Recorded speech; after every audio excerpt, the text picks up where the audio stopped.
I love Lonesome Dove, but the water moccasins may be the most dramatic thing I've ever seen. Water moccasins can be aggressive, but not that aggressive. Hey, I'm Tucker Brown. I'm a 6th-generation rancher from North Texas. Today, we are going to be looking at some movies and TV shows that show ranch life. First, we're going to look at a scene from Yellowstone where a calf is born. Looks like a breach. Wanna get her up?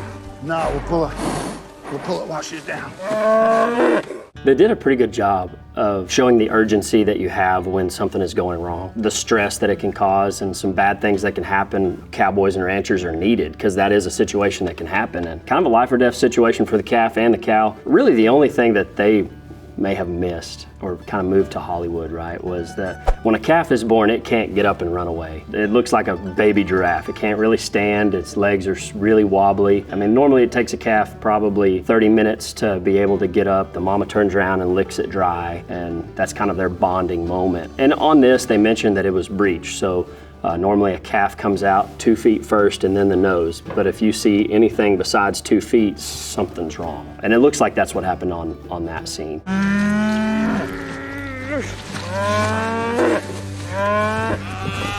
In a perfect world, and what happens on 98% of our calf births, is that no one's there, there's no stress involved, it's just her, the calf, and nature. The ones we have to watch would be what we call a heifer. So a heifer is a female bovine that has not had a baby yet. And so when it's their first baby, we're a little different than most ranchers. We watch them and check them every 4 hours. So through the day, through the night, we rotate times. They'll show signs of labor. That'll start out with a kink in their tail, and that's when we know that they're starting labor. We'll give them 2 hours, and then there should be a water bag. And then we'll give them 2 more hours, and there should be 2 feet. We'll give them 2 more hours, and there should be a calf on the ground. A lot of the jobs in ranching are trained on the job. I grew up watching my dad do it. And so whenever I was a little kid, my job was to find the kink tail. Normally their tail hangs really flat just against their behind. When they start to become uncomfortable with those labor contractions, what they'll do is they'll just raise that tail a little bit and it will put a kink in it, which is pretty easy to spot whenever that's happening. They did a pretty good job of making it look super real besides the part where it gets up and runs away, because I would be quite startled if that were to happen to me. I'm kind of riding the coattail of Yellowstone as I'm doing it. In our way of life, we've wanted people to know more about it, and now more people are interested in the cowboy way of life than ever in my lifetime. So this is a scene from Lonesome Dove where cattle are crossing a river.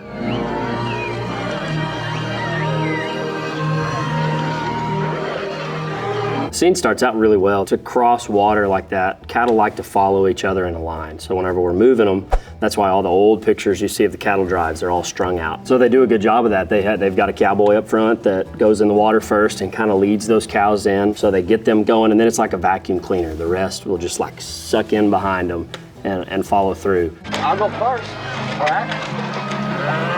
All right. Come on, mouse.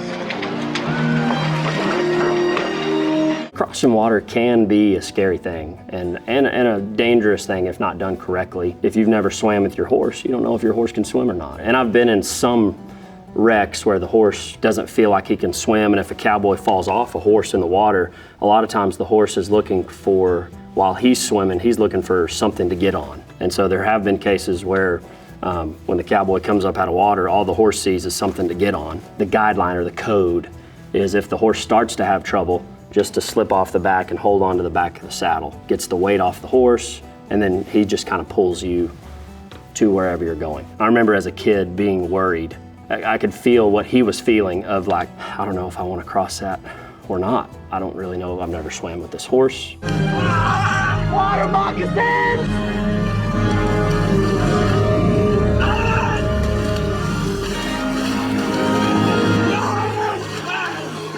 Clearly the water moccasins may have been a little more for the drama of the movie. We do have some water moccasins down on the creeks and rivers of the Brazos, but I've never seen however many that was in the same point. I love Lonesome Dove, but the water moccasins may be the most dramatic thing I've ever seen.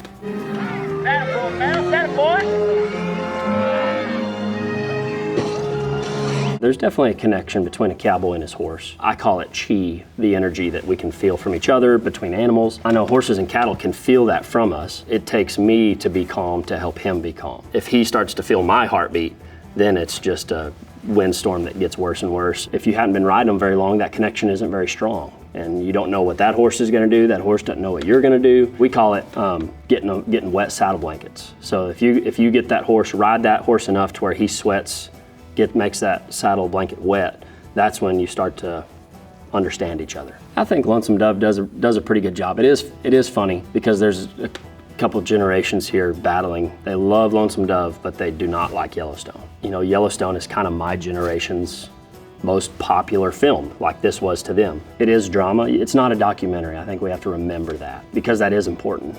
And I could look at this snake scene and talk to anybody who loves Lonesome Dove, and we can both agree that that's not real. And there's things in Yellowstone that we can do the same thing. But times have changed, and I think films have changed too, to get to an audience that wants to know more about our lifestyle. Next, we're going to watch a herding scene from 1883.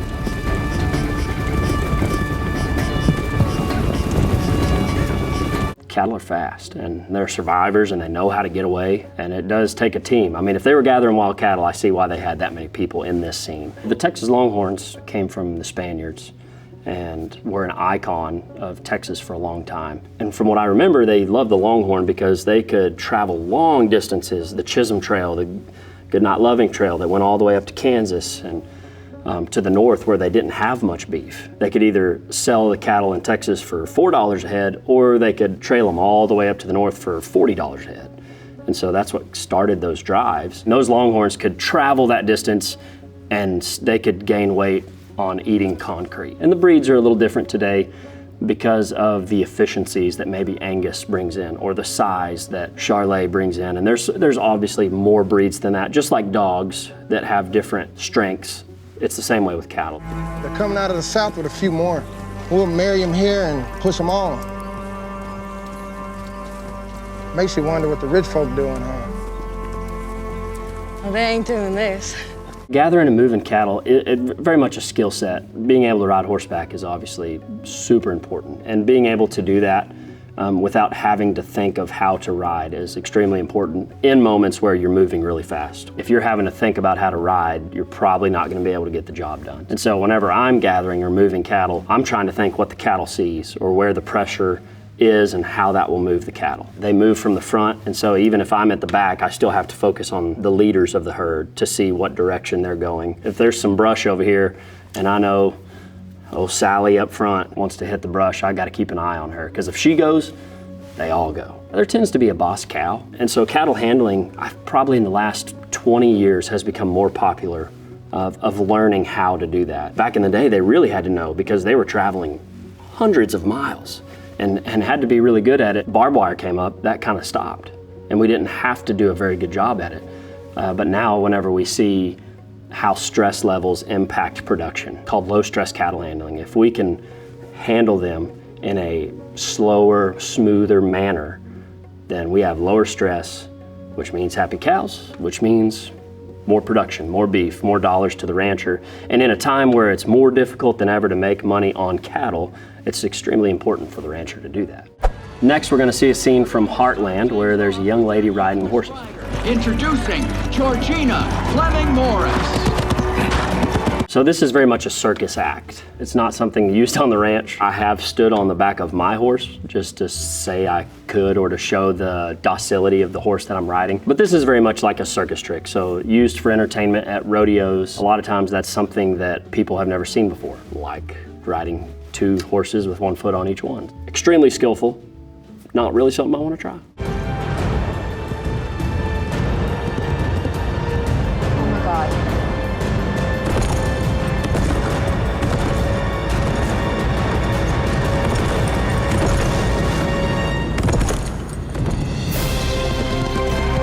The horse market fluctuates just like any other market. So right now it's pretty popular. Since COVID, there's been a lot of people want to get away from the city and buy a ranch and have a horse that they can ride. They don't want to train a horse, they just want a horse that's ready, that they can put their children on, their grandkids on. And finding that horse is, how do you find it? How do you test its docility? And so I have a horse that I call Snapchat that I put my girls on. I can put my 4-year-old and my 1.5-year-old on there, and just to prove it's gentle, that he's broke, that he's bomb-proof, all of those words that people would be looking for when buying a horse for their children. I mean, that movement did make land prices go up astronomically, which makes it a little harder on the ranching production side. That connection to the land is something I think we all have. I mean, we're able to sell horses for more than we've ever sold them before, which has been great for us. It's sure enough easier to sell what the customer wants to buy than it is make what you want, because there's some extremely talented cutting horses that work really well with cattle. But then if you have a bomb-proof horse, like my horse Snapchat, that if I throw my girls on him and put him in a sale ring, I mean, he would just sell really high and make some other guys mad, where there's another horse that's extremely athletic, and they call it cowy, really cowy, that knows what that cow's gonna do before he does, so he can get to the right spot. That may not sell as high as this less athletic horse, but you can do anything on it.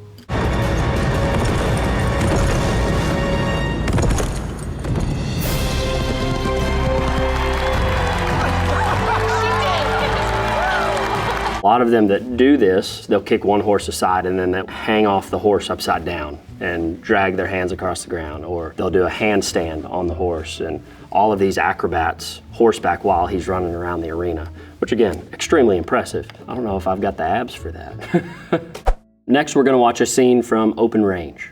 You know, folks in Fort Harmon country don't take to free grazers or free grazing. They hate them more than they used to hate the Indians. Respect by folks, you mean ranchers like yourself? Free grazing was a long time ago, and definitely more out west. Different ranchers' cattle ran together on the same ground. Your right was to graze wherever you wanted. And there ain't no free graze cattle gonna take the feed off my cattle on this range. Free graze is legal. Times change, Mr. Spearman. Most folks change with them. A few holdouts never do. As the U.S. Constitution changed, of being able to own land, manage what you had, you heard this man talking about his place, and he didn't want feed being taken off of his. That transition was probably pretty hard for people to understand, from like, why can't I graze there? I've grazed all of this my entire life, and now you're telling me I can't because this one person owns it? Now, a few years back, a free graze outfit came through. One night, the cattle got stampeded, the wagons caught on fire, and one of those boys was shot off his horse in the middle of it all. Shot in the back, was he? He's taking ownership of that land, and he's like, I have this feed that I need to take care of. Cattle sequester carbon and help increase the health of the soil when grazing is done correctly, and the free ranging is really hard to manage. Cattle eat about 3% of their body weight in grass a day, so cattle are 1,200 to 1,600 pounds, and you could get 30 to 50 pounds of grass a day from one cow. And if you eat too much, it doesn't come back and it looks like this concrete floor. Taking ownership of that, I believe, is extremely important in making sure that you're being sustainable and grazing it correctly and giving it enough rest. And free range grazing is really hard to manage. Long time ago, big herds, they would stay in one spot for just a little while and then move, and they wouldn't come back there for a really long time. And that allowed the grass time to be able to come back. And so that helps the soil, it sequesters carbon, it's good for the wildlife. We need that piece for nature to work correctly. This is another clip from Yellowstone where we will see them building some fence.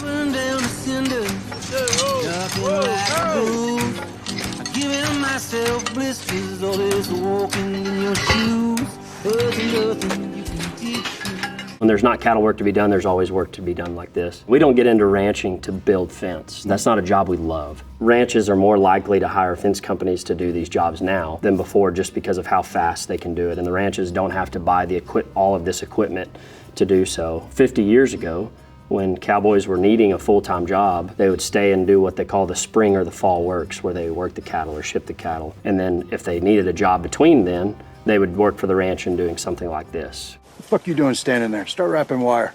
Hell, I'm leaving tonight. You can spend my week's wages at the bar for all I give a shit. All these great ranches that you worked at, Walker, why not go back to one of them? Barbed wire allows pigs to go under, wild pigs, or deer to jump. And in some cases, then that wire won't allow for that. You just want to be able to stop the cows and maybe some horses. But barbed wire has been kind of the picture of ranching for a long time. We have some pretty cool technology. It's invisible fence, basically. It's like an invisible fence for a dog. We use these collars that go around the cow's neck, and it shows their location. And with a computer, and a GPS and this tower, we can create invisible fences. And whenever the cow gets close to that fence, it'll beep. That collar will beep at them. And if they continue, it will release a shock, just like they have for dogs. And so that becomes their fence line. We have to train those cows to respect that. Well, I reckon I got a fondness for the farmer's daughter. Guess we got that in common, don't we? I'm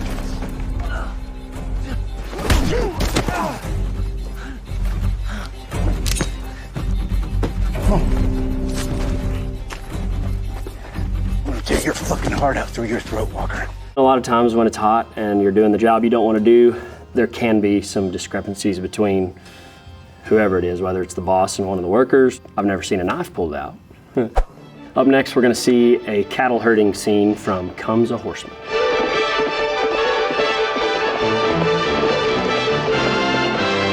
There's a lot of cowboys that love this part of the job, of being able to show off that their horse will get them there, their ability to rope. Like, that's the fun, exciting part that a lot of cowboys really like. In a perfect world, you don't have to do that because your cattle are gentle enough and your cowboys are good enough to be able to bring them where you want them. There are cases where this has to be done. Like, to catch that animal, the rope has to be pulled out. Busting through the brush, holding your rope, trying to keep those limbs off of you, all of that looked really good. One of the funny parts that made me laugh, they were just swinging their rope as they were running at the beginning. Like, there's no cows, but they're swinging the rope. And yeah, you'd be made fun of a lot for if you were just swinging and running. I did find it interesting they showed that guy missing.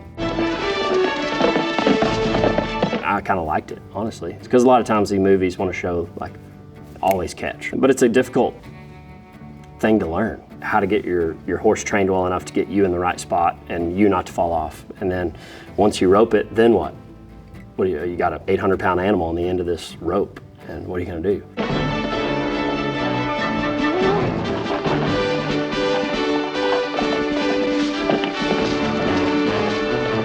There's a couple different things. You tie on or you dally is what the two options are. And dally just means you have a saddle horn and you wrap the rope around the horn, and you have a little bit more control of the rope then. But in these wild places where you don't want to rope it, lose your dally and lose your rope, what they'll do is they will literally tie that rope on to the saddle horn. They can dally on it too, or they can just let go and it will hit the end of the rope. But if something goes wrong, you can't just undally and let go. That's one of the pride things that a lot of cowboys from different regions will battle each other over. Do you tie on or do you dally? Which one you want? That's wrong. So now for some reason we're gonna watch a clip from Cowboys and Aliens.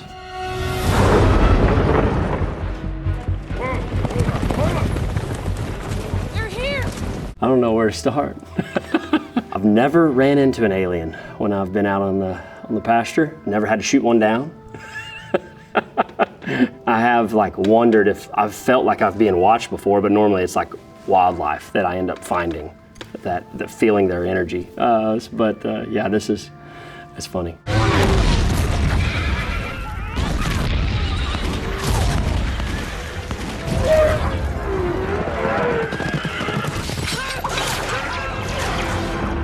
Yeah, the only time I ever get thrown into a sky is when my horse tries to bucket with me and I don't stay on. I've maybe not been flown up that high before. There was one time I thought extraterrestrial was happening. Tell me everything. Gosh, so it was during heifer check, actually. It was a midnight. I mean, it's quite peaceful once you get past the fact that you had to wake up and go out there. But I was seeing these string of lights, and I was like, I have never seen anything like that. And I just kept trying to come up with the reasons of why it wasn't some type of extraterrestrial. The next day I brought it into the crew and I had a picture of it and I was like, guys, you'll never help me. What is this? Turns out it was Elon Musk and his string of satellites just going across the sky. So that's my only alien activity that I've ever thought I've seen, but Elon got me. I will make the strong stance that Cowboys versus Aliens, not a true documentary. I wish more people knew about ranchers of they're some of the original environmentalists, because if we don't take care of our land, then we're not taking care of our ranch. We have that obligation to take care of those animals, to improve the soil, because what's being put on my table is the same thing that I'm sending to the rest of the American public. And I wouldn't give anything to my family that I wouldn't want the rest of the United States to have. As a rancher, we have a really cool job, like one of the coolest jobs in the world. And I love it, if you can't tell, because I really do love taking care of them. I love being out there with my family, and the fact that I can raise my girls out there and give them that connection to the land that I have, yeah, that's the dream.